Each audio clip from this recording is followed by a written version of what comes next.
breaks of Matt until he gets here. So call to order. Do we do Pledge of Allegiance still? No Pledge of Allegiance.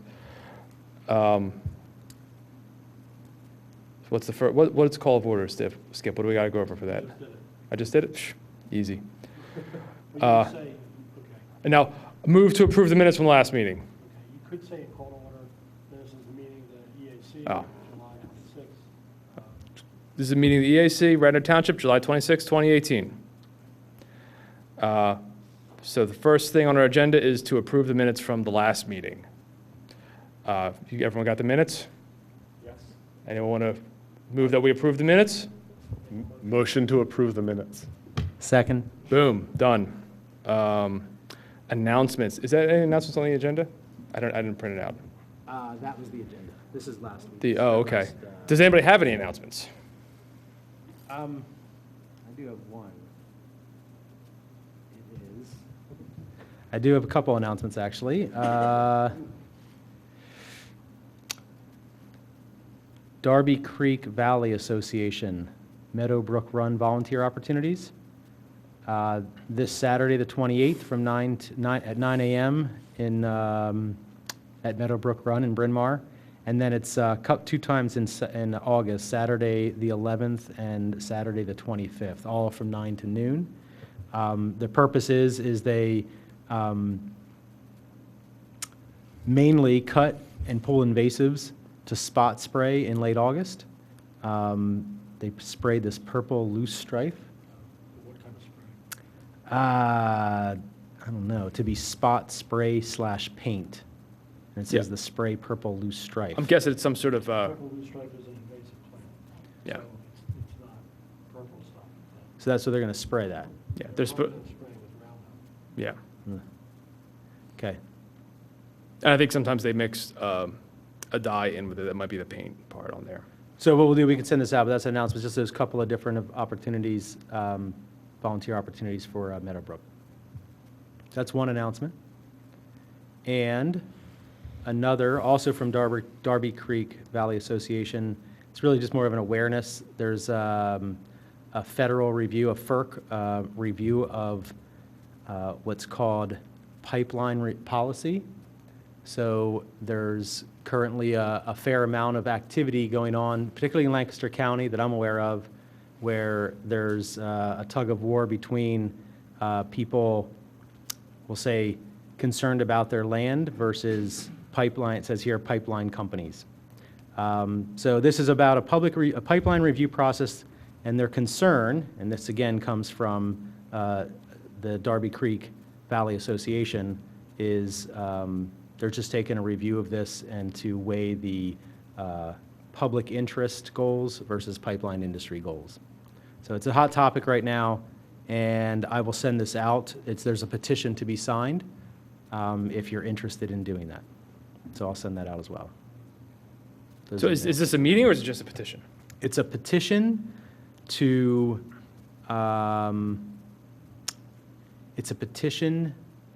have that reviewed.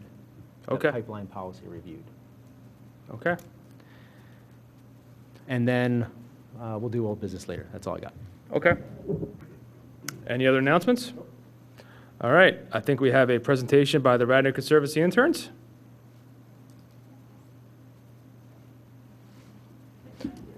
What do you got there? Is that a USB? Skip, do you know what we do with that? Is there a laptop? Yeah, should I just plug it in? Yeah, and hopefully it will show up here. You must, okay.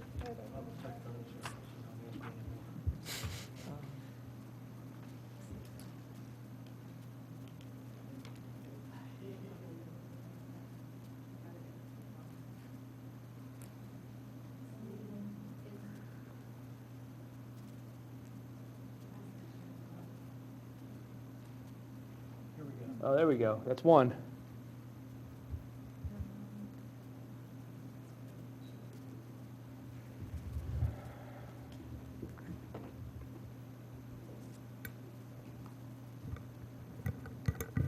Okay, So we are here today to inform the Environmental Advisory Council of our aims to hopefully reduce the amount of plastic that Radnor Township is currently using, and additionally try and move towards more recycling within the township as well.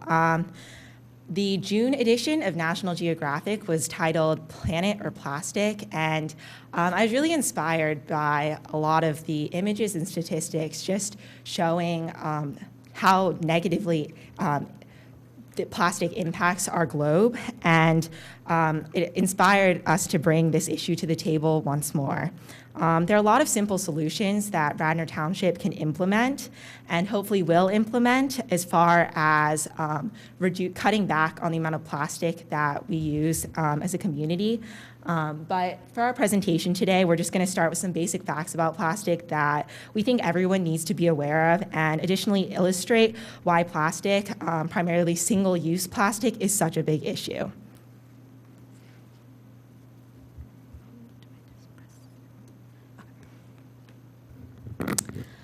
As you can see in this image, it shows the relationship between the average American and how much trash they produce. It says that 185 pounds of plastic are produced each year by one American. This is equivalent to the average weight of an American adult. You can see how amazing that is. It's way too much. In Radnor Township alone, estimating that our population is about 32,000, this means that it would equal 5,920,000 pounds of plastic annually. It's surprising because only 25% of this plastic will actually be recycled. Of this 5,920,000 pounds, approximately 50% will be single-use. Single-use items are described as items that you use one time and then dispose of it. This could be plastic straws, plastic water bottles, or plastic bags. It could take a single item, such as a plastic water bottle, 500 to 1,000 years to break down. As these single-use items are breaking down, harmful chemicals are leaked into the environment and destroy habitats of many ecosystems. Wildlife is harmed, especially the animals of the environment, because they can ingest plastic particles and because they're mistaking it as food. Clearly, this needs to change. This is not an issue that will simply be resolved by a presentation or a single piece of legislation, but it is time to start making more and more steps towards reducing plastic in the township. The American lifestyle has grown far too accustomed to the convenience of plastic, being able to use a straw with the smoothie you drank this morning and throw it away and not have to think twice about what's happening with that straw and where it's going afterwards. So we are here to propose some steps Radnor Township can take and try and continue some of the momentum we've been seeing in the communities such as Monmouth, New Jersey. Ms. Luker actually sent us an article about how they ban plastic straws. And I know California has had a statewide plastic bag ban for probably at least a year by now. And they've seen results. And it is our turn now to start and participate in this whole movement. Additionally, the Radnor Conservancy interns are working towards educating students as far as the importance of reducing the amount of plastic waste they're producing and also recycling. So because we're currently high school students, we are starting with the high school. We're creating posters that kind of designate which items can go in the recycling and which items can go in the trash. And hopefully, it will increase the amount of recycling that people do at the high school, because right now it's kind of abysmal. And eventually, we hope to bring it down to the middle school and the elementary schools. So the big goal here would be the plastic bag ban. I first approached Ms. Grobel about implementing a plastic bag ban after reading the National Geographic magazine, actually. And I was kind of blown away by the fact that the working life of a plastic bag is approximately 15 minutes. So 15 minutes you use the plastic bag and then you throw it away and then it floats in the air for centuries? Who knows? And in America, we use 1 bag per person per day. In Denmark, they use 4 bags per person per year. And they've had a plastic bag tax since the 1990s.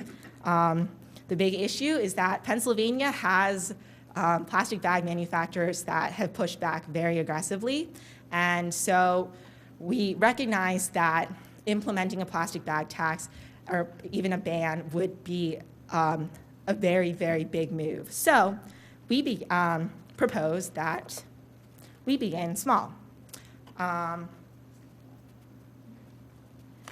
So we believe that the first thing we need to do is educate the students about reduce, reuse, recycle. We've heard this since we were in elementary school, but we haven't been hearing it in a long time. I haven't heard it used in the high school ever. So I think we need to educate our students by making the posters as Sarah described earlier. We are in the process of getting them into the high school. We contacted the principal, Mr. Bechtold, and we plan to go inside the high school and put up these posters in front, right above these trash cans, so people know. They know what they are doing to the planet when they choose not to recycle. So as you see, this image right here is from one of the, is this the paper bin? This is the trash can. So you can see that it has a mix of things. We actually have a separate bin for paper, plastic, and for regular trash. You can see nobody cares. There's a plastic bag in there and there's paper. It doesn't really matter to them. But we believe that we should limit the amount of plastic water bottles that we use. For most people, it's based on convenience. People choose to buy a $1 plastic water bottle because it's easy for them. They don't have to lug around a giant water bottle with them all day throughout school. That's what Sarah and I do. So we propose that we should get everybody a water bottle and explain to them the importance of keeping up with a water bottle and not having to buy a plastic water bottle every day. So.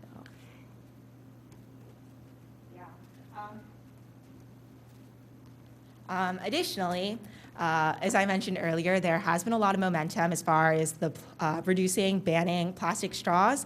And the thing about straws is that most of us don't need them. There are certain situations where people do require them, and in those cases, I think it is our responsibility to provide them to those that need them. But for the average citizen, a straw is kind of like a luxury item. Starbucks, Marriott, American Airlines, and Seattle all have made clear that they're getting rid of their plastic straws.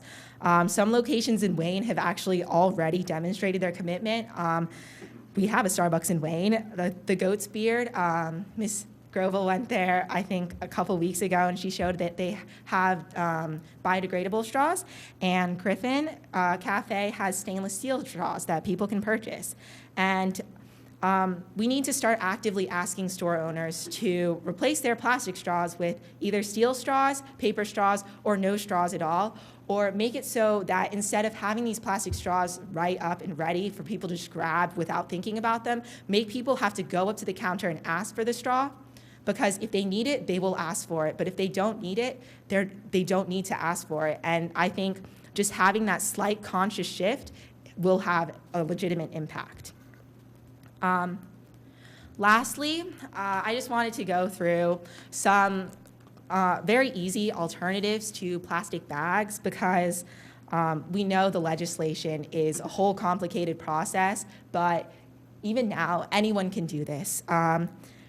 We can ask local businesses to opt for paper instead of plastic, and we can find ways to encourage people to start bringing their own bag. I know Moms uses store credit as sort of an incentive. Additionally, we can start promoting these reusable cloth bag alternatives. Some of these I didn't know existed until maybe a couple years ago. So obviously you have your reusable grocery bag, but there's also reusable fruit bags that you can take to the grocery store with you and fill up rather than using the flimsy plastic bags they have. There are also reusable sandwich bags. So for those kids who have Ziploc bags every single day, just introducing this idea to the parents would be a step forward. And we would like to thank you guys for your time and letting us speak with you today. we know that this is a very complicated issue with a lot of different points of view and a lot of different complications, but this is something that we're both very passionate about, and we would like to see some sort of forward movement in the near future with plastic in Radnor. Thank you. Thank you. Should I unplug this? Anybody have any questions? Yes.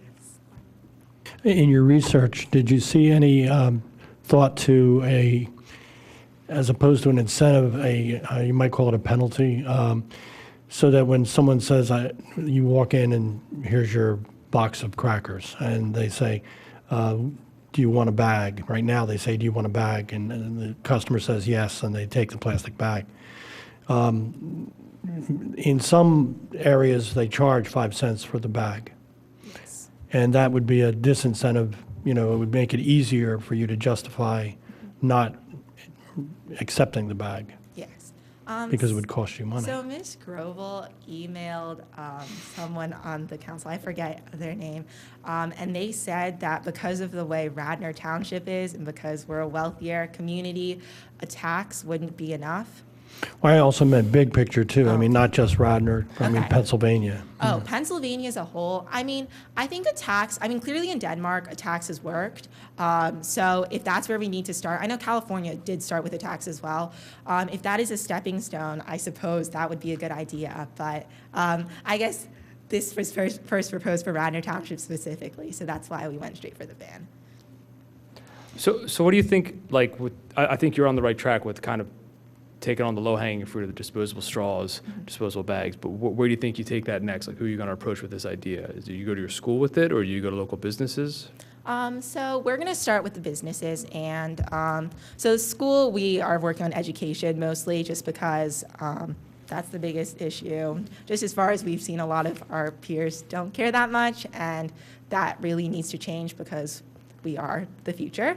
And I guess as far as moving into the business district, we were going to go Walk through, yeah, walk through Wayne and propose ideas to them. We're kind of just, we want to edge them into the right direction by asking them, we're going to take an inventory, how many people use plastic straws, how many people use the plastic bags, and we are going to come up with a strategy. Yeah, I guess we first want to gauge where we are as a community as of now, and then decide exactly how we want to move forward as far as the business district goes. I was going to ask, and maybe Skip, you might know better than me, but I was going to ask, is it okay to say you're there, if you needed, you're there, that you presented to the Radnor Environmental Advisory Council, and you're doing some follow-up work, Yeah. kind of in the name of that, if you needed some help?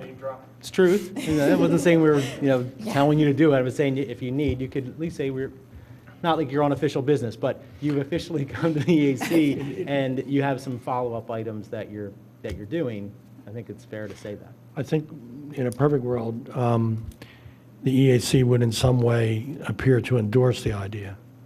So like we should maybe have a motion that at a minimum, the township should look at it.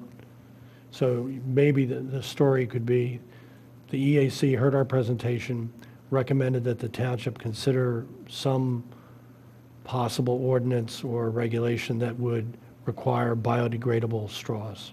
Maybe biodegradable bags exist too. Well, paper. Paper bags. Yeah. Paper, yeah. Well, I meant bags that, could take a little liquid and not fall apart.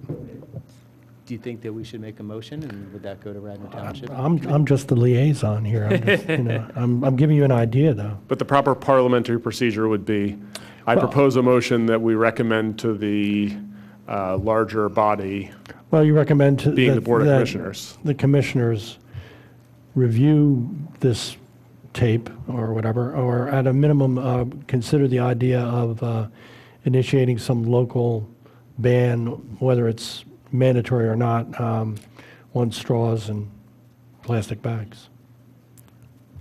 And it's a recommendation. Yeah. You were Yeah, we advisor. don't legislate. Non-binding. Right. Are you making that motion? I am making that I'm motion. going to go ahead and second that motion. Okay. So, Can I make a suggestion? Yes. I think I didn't know that the fruit bag thing even existed. And I wonder if an obstacle to a lot of this stuff is that people don't know how to go about getting an aluminum straw or a biodegradable straw.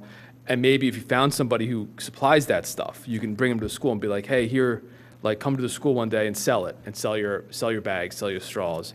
And you can tell everybody, hey, this is an alternative to using the straws, utensils, whatever, and here's what you can buy instead. And I'm sure they'd like it because you buy their stuff. But also, I honestly think people don't know where to go for that. If you've told someone you can't have a straw, they're just going to think, well, now I want to have some sort of straw. And there are alternatives. Sarah, mom sells that stuff. Okay, great.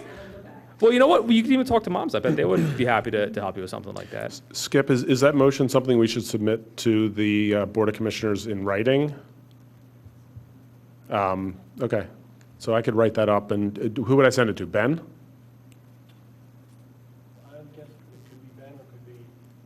Could be, go right to Bob Z if you want. I mean, but I think it has to go through the commissioners. Okay, You could send it to Lisa, maybe. I'll volunteer to council. write that up and forward it to them. Maybe, yeah, if you want to write it up, maybe bring it up at the next meeting. We'll just, Well, Or zip it well, right let's not through. wait till the next meeting. I'll Yeah. circulate it and we can approve it and then send it on. great. Well, unless you wanted, feedback from the township as to their position. I mean, you could start it by saying, we think this is a good idea, which is not as strong as this is a good idea. And what's, the reaction? of- That's a little too politically correct for me. Okay. Okay. I got it. Any more questions or comments? Okay. Well, Thank thank you you. so much for your time. What do we got? Okay. Does anybody have any new business?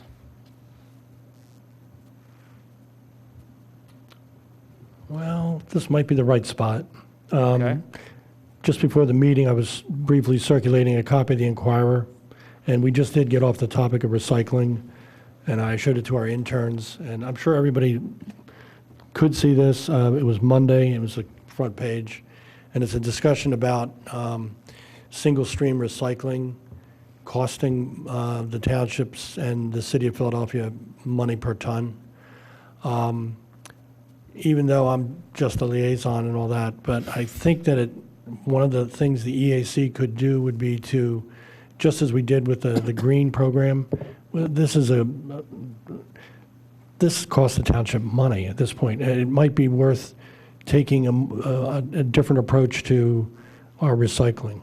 And I appreciate that our repository of trash, whoever, Republic or Mascara or whoever, but I think it's Republic, gets all the recycling, and they want single stream because they're set up for single stream. Maybe we should be looking at alternatives, and we can't rush into it because I think we just signed a contract, but Are you suggesting going back to non-single stream recycling? yeah.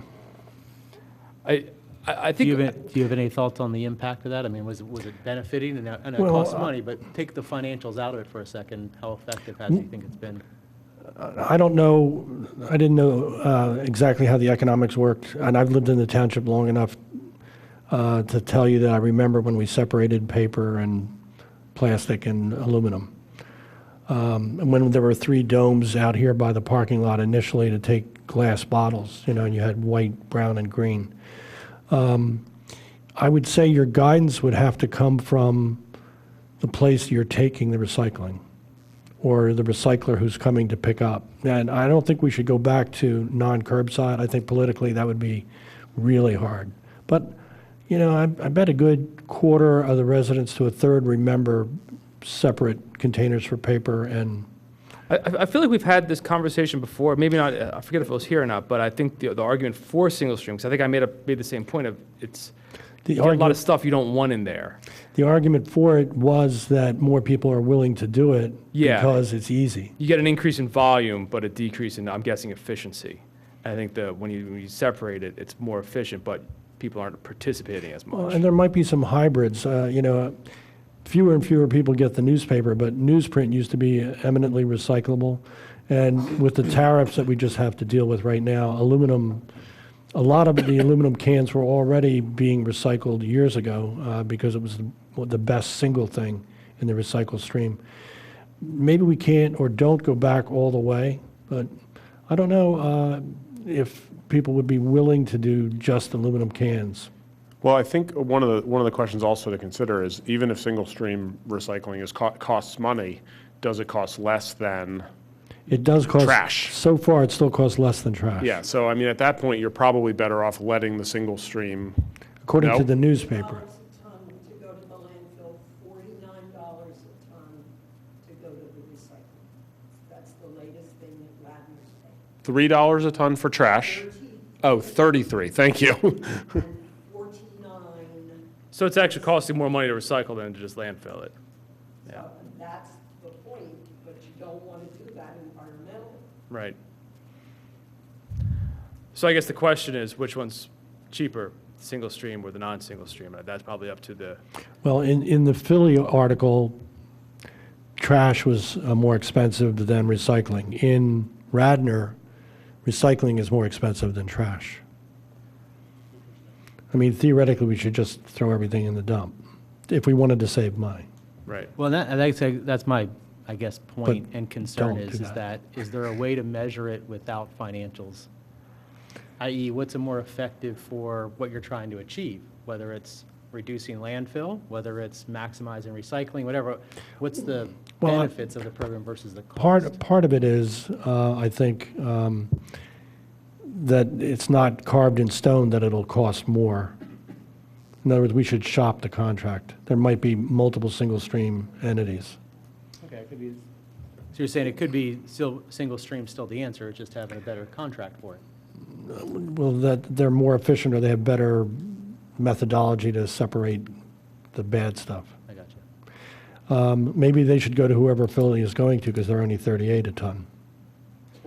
But then there's the distance issue. You know, if you have to drive an extra 5 miles, the labor and the wear and tear counterbalance. Do you have any idea how long, you said they assigned the contract? Do you have any idea how long the contract is for? I just overheard it in discussions before the meeting, so. He told me he just signed the contract. Oh, okay. Probably 3 years or so. Maybe. I know you can rescind contracts, too. Yeah, that's all I was just thinking. They're not always set in stone. Well, maybe it pays to research some recycling contractors and just, informally Well, see what they. I think it's not, I think the township is the party to do that. I think we can make a recommendation that they do that. So how about if I I don't- make a movement to recommend that the township reconsider the Single recycling stream. contractor Or, yeah. or the current recycling program? And it's come to our attention that it costs more to recycle than to throw it in the trash. And Trash. are there alternatives? And we Sarah? have a public comment. In the conversation with Steve McNellis, who is head of Public Works yesterday, Mascara is the other contractor. They're further out, it's the same cost. So if they went to Mascara, they not only have the same cost, but they have further to drive, which takes longer, that's staff time, costs more wear and tear on it. So because it was Unlikely the it'd be cheaper. same, they're going to stick with Republic, who is in King of Prussia, and Philly uses Republic. So it is the same contractor as Republic, they're just charging Well, more. maybe we should ask Republic to give us the Philly rate. Well, Probably a volume I'm volume sure it issue, is. considering I'm sure it Philly- is a volume issue. Philly So probably generates a significantly larger volume. Yeah. my recommendation is to be brought up during budget time in Radnor Township, because we really need to look at it financially. I know someone who lives in Willistown Township, and his recycling, they pay extra, and his recycling cost went up dramatically for him to put it out for Willistown Township to pick it up. Do we So, know- I think this is timely to have a good discussion about that. I was asked, when is budget time? December, Starts in November? September. Q4, September to Q4? Okay. Sarah, can I ask you a quick question? I bet you've thought of this before. Has anyone ever discussed composting in the waste stream? I figured this would be right up your Yes. alley. Yes, I have. Because we've discussed before how to eliminate volume from the waste stream, and there's recycling and there's landfill. And the Right. thing that it's sort of the only thing left over is the composting, probably Well- one of the more difficult ones. And the composting in landfill produces methane, and methane is 80 times stronger than CO2, so it's a real contributor to global You can say global it. warming, climate change. So yes, I have discussed it. There was a day before I moved here in the 60s when Radnor picked up the garbage and they composted it. I don't know where because it's long before my time of living in Radnor. It has been proposed. I think it that'd has be- also been proposed along with chickens. And you may go, what's the connection? Austin, Texas has just passed an ordinance. They will give any household 2 chickens, $75, and a course in taking care of chickens if they will guarantee that their organic waste, not the meat, but the vegetables and the fruit, will be fed to the chickens or in a compost pile. They predict that by 2040, they're going to have reduced 90% of their organic waste out of the landfill. So it is part of the discussion. It doesn't go very far because when I brought it up before to the Board of Health, they didn't know what compost piles were, and when they found out that chicken poo went in compost piles and then it went on fields, they freaked. So it's a whole topic Yeah. that needs to be reintroduced. I think you need industrial scale composting facilities through the Well, township there as well. is Bennett Composting, and Bob has talked to them, but Bennett Composting is only in Philadelphia. You put your waste in a bucket, they pick it up, they take it home and compost it. They bring you an empty bucket, and every so often they bring you a bag of finished compost. And Bob looked into it, but they're sticking to within the Philadelphia city limits. It's Okay. called Bennett Composting. The other thing I've seen is some municipalities offer an incentive for people to have disposals, which is sending you to the commercial composter, so to speak.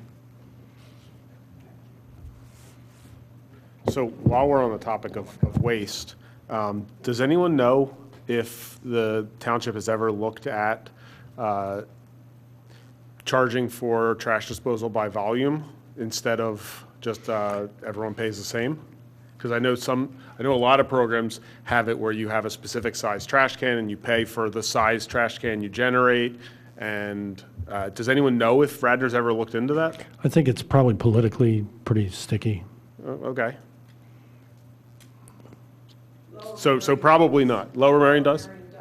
Okay. They actually do that?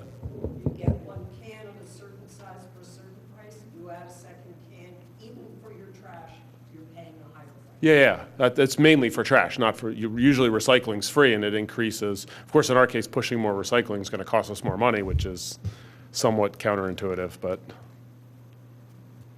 okay. Please. Roberta Winters, I was just going to suggest that because there are so many variables involved, when you're looking at costs and benefit and all these other variables, it may be a really good project to provide to Villanova University for some of their graduate students to look at the costs, benefits, convenience, options, where you can go, and really give them a real-life project that they could attack from a variety of areas, because I think it's going to take more time, energy, and capacity than probably you as volunteers have or that the township has. But I think it's really something that's important. They have a good economics program there. They have a good environmental program there. It's a really good interdisciplinary project that would pay dividends for the township to find out what would work best. I think it's a great idea. I apologize for being late. Please continue with whatever you guys were doing. We're legislating. Legislating, good. Maybe not. Okay. Yeah, where were we?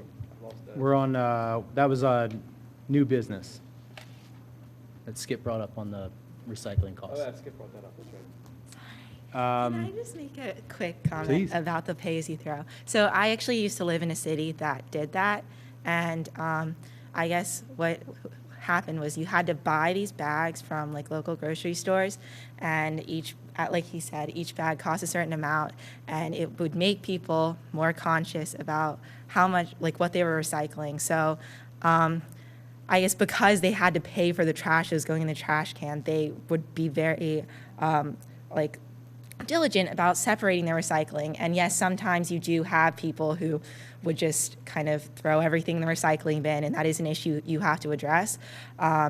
But at the same time, because you're making money from the trash bags, it ends up paying for the recycling. So it kind of like works as a pretty good system.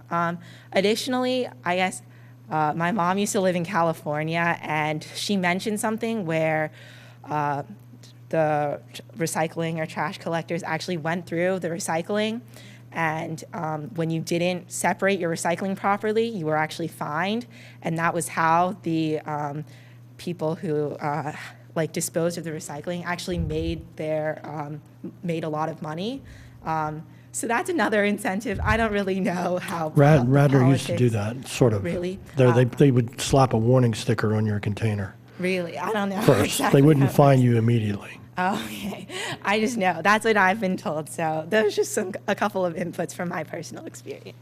Thank you. It's a fair point. I mean, the incentives work both in terms of helping shift behavior and helping to pay for the program. But I think the general feeling is it's a very delicate balance here. So that's something I agree. I think it's worth looking into and figuring out how to make those things work. It was all very good when the single stream was almost a neutral event. Ron, have you guys talked about the certification program yet? That's next. Okay, great. So, so for the. Yep, Thanks thank so you. much. For work group report out, Sustainable Pennsylvania Community Certification, the status of that is, I got from Ben Cooper earlier this week. He pointed me to Bill White or Bob Tate about the financial section of questions, and to Steve McNellis on the public works section of questions. So I'll schedule a follow-up, or I'll contact both of them or all of them and ask for a follow-up meeting here to review the questions and make sure they bless our answers. It's just to vet the answers before we submit it? That's it. Okay. And is it your sense that we're going to kind of go directly into the website and submit the answers once we're ready to do that? Exactly, and Okay. I was planning to do that. Great. It shouldn't take long, I'll just copy and paste stuff, but. Okay. That's great forward progress. I appreciate that, and I'm happy to join in those discussions, and I think others would be happy to jump into if you want some support. Okay, I'll keep you informed when it happens or when it gets scheduled. Great. Thank you.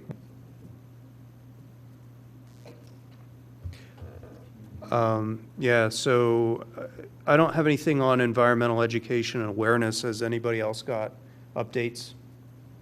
I was actually wondering on the way over here, the stream sign, is that continuing into next year? So we don't have a plan. I did talk a little bit with Tammy Cohen, and it sounds like it's not, we're not getting a lot of traction in terms of getting it integrated into the summer camp program. So we may need to look at alternate ways of doing that. Right now, the equipment is all stored in the basement here in the building, so it's available whenever we need it. And I would suggest maybe, if anyone's interested, we should restart discussions about maybe after-school clubs in the fall and see if we can round up some faculty members or some parents that might be interested in taking that on. Okay. Is there any money left in the budget, that initial amount we got? No, we're down to about maybe $200. But, Okay, so what we got is what we got. What we got is what we Okay. got, yep. That's fair. You We got could always fair write amount. another grant for this year if we wanted to. Right. The program's still continuing there, so Okay. if we think that would be worthwhile. And then I did have one, I rattled off a few earlier, Matt, on the, just some Darby Creek Valley Association volunteer opportunities. There Great. is one that I think fits under the community environmental awareness. It's called Tales and Trails Hike, Life Under a Log. It's Wednesday, August 8th at the Willows at 6 p.m. And LL Bean, Radnor Conservancy, and Darby Creek Valley Association, it's just a fun summertime hike, recommended for children ages 5 to 10, and they explore life under a log, what happens under a log, and all the activity and wildlife there. So it's just an environmental education opportunity. That sounds great. Thank you, Ron. Liaison reports, Skip, you have anything for us? No, because the July 2nd meeting was rescheduled to July 17th and then, or 17th, then we didn't have a quorum. Okay, gotcha. So we had a single item, it was like a sewer planning module, which is. Sounds like fun. Takes about 5 minutes, Okay, and we can easily make that first in August. good stuff, thank you.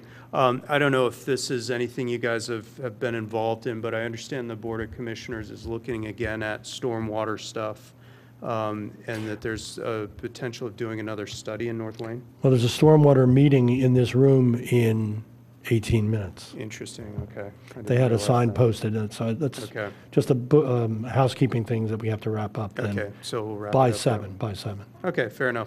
Go ahead, Ron. And Sarah is Were you gonna here, say something? so if you wanted some additional environmental sort of news, Mm-hmm. maybe you want to talk about Willows, or I'll talk about Willows, or, Sarah? Okay, that's it. Yeah, we might as well jump ahead to do, and you probably want to do something about Sierra 100 okay. too.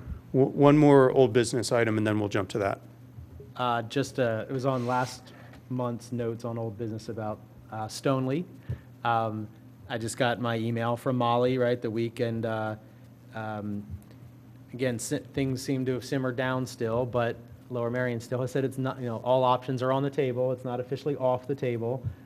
So just continue to raise awareness, and she continues to raise awareness with the Lower Merion School Board.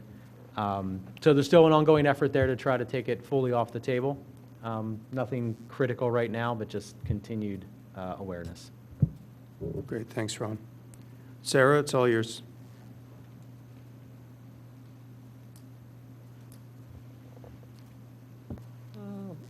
Willows first. The Willows Park Preserve and the architect are considering, when they replace the roof, of putting a solar shingled roof on, Oh, very cool. which would be very cool. If you weren't Did you there, say they were considering that, or they're doing that? they're considering Okay. it. I got that far. If you were there today, one of the big old oaks came down. I counted the rings pretty carefully, 90-plus years. And the emerald ash borer is in the process of being taken down. So, and the 1st of August, Bartlett starts their identification and labeling of 200 trees. At the Willows, a piece of that is each tree will be evaluated as to what needs to be work done on it, and a full report, which is going to be really good. The building has not been fenced off. We have come to a compromise. They were going to put a 10-foot fence tight around the building because some roof shingles are loose and the stucco's coming off the chimney, but it's a flat roof, so it would have to be a big thing of wood. So there's that. The second is Ready for 100, coming to Radnor. We have an informal commitment of 5 out of 7 commissioners who've said yes. So it looks like September or October that resolution will come in. And we want the EAC to definitely be part of this. We have mailed out, either by email or snail mail,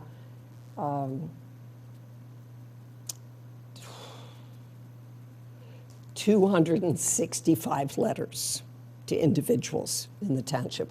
They are Sierra Club members. And Robin Mann and I are working on it together. The next is to get a letter to the commissioners to send to their people and to get some articles in the newspaper. We'll have our first organizational meeting right after Labor Day. So it's moving. And we want you, the EAC, to be part of it. The third is this past Monday night, I went to a meeting at Haverford College, sponsored by Haverford College, Penn Environment, and Ready for 100. And they had a panel, Greg Vitale, Dalen Leach, Mary Jo Daly, someone whose name I can't remember, and Tim Bright, who introduced a introduction of a law in Pennsylvania today with 26 co-sponsors on banning polystyrene from Pennsylvania. He has 26 co-sponsors. The meeting was excellent. There were about 60 people there, and we're work with Lower Merion Township because we are so close. In fact, it was a Montgomery County meeting, but because Vitale and Dale and Leach were there, and I know them and they're my representatives, I went to Montgomery County. The 11th of August at the Brandywine YMCA as an all-day meeting for Delaware County. And Tom Killian and whoever the other person is are going to be there, and they're going to be dealing with the Ready for 100, which is to take Pennsylvania 100% alternative. That's the goal by 2050. So it's free, it's all day. So I wanted you to know that because it might be something you'd be interested in going to. The 11th of August, which is a Saturday, at the Brandywine YMCA. So things are moving one step at a time in a variety of fronts, and it's really quite exciting. That sounds like great Can I progress. just ask you a Thank question for real the fast? update. Oh, yeah. Did you say that 5 of the 7 commissioners have agreed to support Informally the? said yes, they will support it. Okay. We have 2 people left. Would we like it to be unanimous? Yes. Okay. Is it absolutely mandatory? No. Is there any binding action that does, or is it just a commitment in It's a principle? resolution that Radnor Township's goal is to go 100% renewable by 2040 or 2050. It's top down and bottom up. It's Is for us- is us- the, yeah, ahead. I was going to say, is the commitment for the township as a unit, or is it the township and all the people in it to be It's the complete?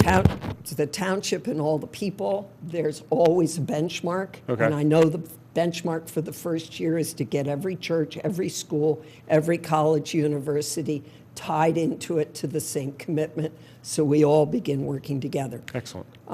Steve Clark, who's Haverford Township, who's an engineer but works in conjunction with PICO, came here to this building. Yeah. And they did an energy audit, which they can do through a piece of software. And this township building uses over 1 billion kilowatt hours a year because the heat and the Right. electricity are on all the time. So some changes needed to be made. Steve feels that the township could save between 25 and 50,000 a year, but initially you would put it back into further improvements. The DVRPC and Ready for 100 and PICO had a meeting in Upper Dublin to crowd purchase LED lights for streetlights. 32 municipalities went. I'm sorry to say Radnor didn't, but there's going to be another one this fall, which will bring the price of LED lights down. So stuff's going at an ant's pace, but like a snowball rolling down the hill. It will move forward. So we already have about 20 people who've responded to the emails and the letters and said, I want to be on the committee, so we're just keep moving. A question for you is, on the Ready for 100 stuff, the Haverford College meeting things, like, is there a communication form, like I can get on an email list to do, because when you come every month, I write down a bunch of stuff, but is there a? Write me an email to sfpillbox, sfpillbox, just like it says, at Gmail. I will have you put on the list. Okay, thank you. Thanks so much. Anything else, you guys? We got one. Oh, I'm sorry, Roberta. I didn't realize you had more. I just wanted to alert you to the fact that pipelines are not only in Lancaster County, they are in Delaware County, they are in Chester County, and Delaware County has some significant issues, and we have some significant environmental concerns about that. The other thing I wanted to mention to you is you might want to check to make sure there was a quorum when you conducted business and passed resolutions. I'm not sure what the membership is, but it might be worth counting to make sure you can do it. If you haven't, you probably have enough people now to repass those things to make sure you're legal. And the final thing is, I don't know if there's anybody on this committee that receives all the alerts from the Department of Environmental Protection in Pennsylvania, but there are lots of grant opportunities that they provide, and I suggest you get on their list. One of the things that's happening right now is they have a lot of money from the Volkswagen settlement to clean up the diesels, and we really need to, beyond that, We've not been only discussing that one, actually, and the technical details escape me a little bit. It's a complex one. right, but not only for the township, but local businesses, Mm-hmm. anybody who has diesel trucks, we should be really reaching out to them and encouraging them to take advantage of the Volkswagen settlement to clean up our air. So thank you. Agreed. Thanks so much. Thanks, Sarah, for bringing that forward. That was actually going to be my next question. Yeah. That was driving PA forward? Yep, that's right. Okay. Yeah, is there any, I remember discussing it last week, but I don't remember talking about any upcoming actions or what the next, if there was a next step. I'm not aware of any upcoming actions, and I think we would need to, identify whether or not there's anything in there that the township could take advantage of, township or the school district or local businesses, as you suggest. Well, I mean, I read And I this, think- I read the site, and there's definitely opportunities for the school district with school buses. Yeah, so I think the next step would be, can we kind of help disseminate that information and get somebody on board with evaluating it and trying to move forward, right? Okay.